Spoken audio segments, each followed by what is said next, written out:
गांव माधोपुर में शशि बहन का परिवार रहता था। शशि का एक बेटा, बहू और बेटी थी। पति और बेटा किसान थे जो सुबह खेत में जाते और सारा दिन मेहनत के बाद शाम को घर लौटते। शीला भी घर में रहकर सिलाई का काम करती। शीला की बेटी भी बड़ी समझदार थी। वो घर के काम में माँ का हाथ बटाती।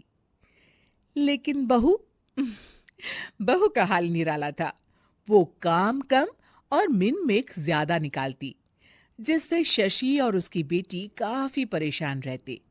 एक दिन, माँ ये क्या है? ओहो, जितना बोलो लेकिन आप लोगों को तो कुछ समझ में ही नहीं आता। भाभी क्या हुआ? और माँ अभी सिलाई कर रही हैं, उन्हें बार बार मत उठाइए। मुझे बताइए हुआ क्या है? ये देखो सोनम, दूध उबल रहा है और बस गिरने ही वाला है। वो तो शुक्र है कि मैं आ गई, वरना तो बह जाता सारा। अरे पर मैं तो अभी देख कर गई थी और गैस भी धीमी थी। हमेशा दूध सामने खड़े होकर ही उबाल दिलवानी चाहिए, ठीक है ना? सोनम को मेघा की बात पर गुस्सा आ जाता है, लेकिन क्लेश ना हो ये सोचकर वो चुपचाप वहां से चली जाती है और सोचती है कि वो कैसे मेघा को सबक सिखाए।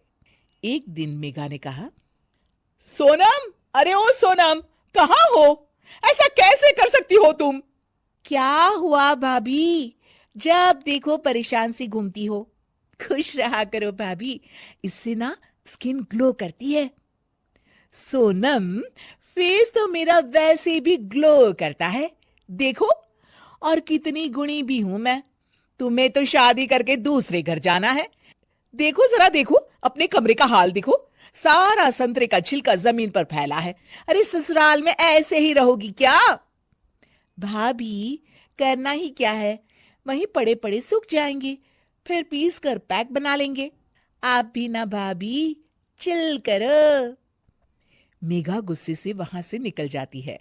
हर बात पर मीन मेक करने वाली मेघा एक दिन फिर चिल्लाने लगती है, माँ, अरे माँ सुनो तो जरा। अब क्या हुआ मेघा, क्यों चिल्ला रही हो?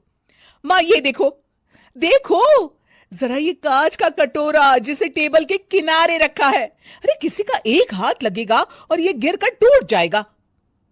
तभी मेघा के कमरे से कुछ गिरने की आवाज आती है। वो भागकर कमरे में जाती है, जहां उसके पीछे शशि भी आ जाती है। मेघा के कमरे में उसका शीशा गिर जाता है। लगता है बहू, तुमने अपना शीशा कोने में रखा होगा, तभी गिर गया। जरा दूसरों को सीख देने से पहले खुद भी अमल कर लिया करो। वहीं कमरे में पर्दे के पीछे छिपी सोनम हंस रही होती है। मेघा काफी परेशान रहती है कि उसके साथ ये क्या हो रहा है।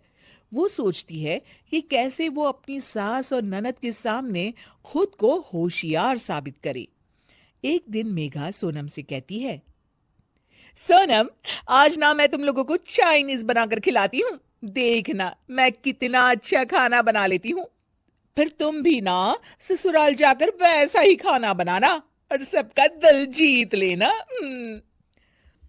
मेघा किचन में जाती है। घर पर आज सभी मौजूद हैं, तो वो लोग भी मेघा के हाथ के खाने का इंतजार करते हैं। किचन में मेघा ढेर सारा चाउमीन बनाती है और हर किसी की प्लेट में डालकर सबको दे देती है। अचानक उसका पति हिमांशु बोल उठता है, थू, थू, क्या है ये? कितना गंदा बना है, छी! मेघा की शक्ल रोनी सी हो जाती है कि तभी सोनम बोल पड़ती है, ओहो भाभी, ये क्या बनाया है? ऐसा बनाऊंगी मैं ससुराल में जाकर, तो वो लोग तो पक्का मुझे भगा देंगे ऐसा खाना खाकर। पूरा घर हंसने लगता है। तभी मेघा की सास कहती है, कोई बात नहीं बहू, कभी कभी ऐसा हो जाता है, पर हाँ, दूसरों को सीख देने से पहले खुद का सही होना सबसे ज्यादा जरूरी होता है।